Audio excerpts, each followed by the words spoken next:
করেছিলে, কিন্তু নিজেরা কখনো সংশোধন হওয়া নাই, আমল করে নাই। দেখছেন আল্লাহ তাআলা বলছে সেটা তোমরা নামাজ করে না তো, আজকে তোমাকে যদি আমার দুনিয়াতে আমার ওই কাজ করবে, সুতরাং আমার নিয়মের কোনো বাইরে যাওয়ার পথ নেই, আর কাজ হবে না। আহা, ও ভাই কি বলে গেলেন, আমরা কি নামাজ পড়তে পারতেছি ভাই?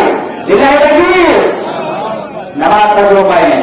এরপরে আল্লাহ পাক বলেন সেদিন তারা সিজদা দিতে পারবে না। যারা দুনিয়ার ভিতরে নামাজ পড়েছিল, আরে তারা সিজদা দিয়ে ফেলবে, আর যারা নামাজ পড়ে নাই তাদের কথা আল্লাহ পাক কোরআনুল কারীমের ভিতরে বলেছেন, খাশিয়াতান আবসারুহুম তারহাকুহুম যিল্লাহ।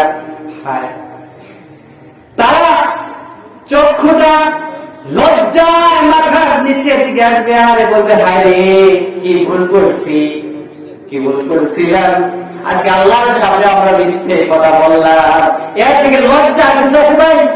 এরপর আল্লাহ পাক আয়াতে শেষ করে দেন নাই, আরেকটু বলে দিয়েছেন, وَقَدْ كَانُوا يَدْعُونَ إِلَى السُّجُودِ وَهُمْ سَالِمُونَ। আল্লাহু আকবার।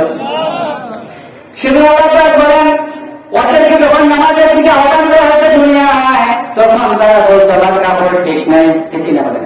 দেখছেন আমি কি বলতেছি না আল্লাহ বলতেছি? আর বলতো অসুস্থ, এ তো নামাজ পড়ে রাখবো,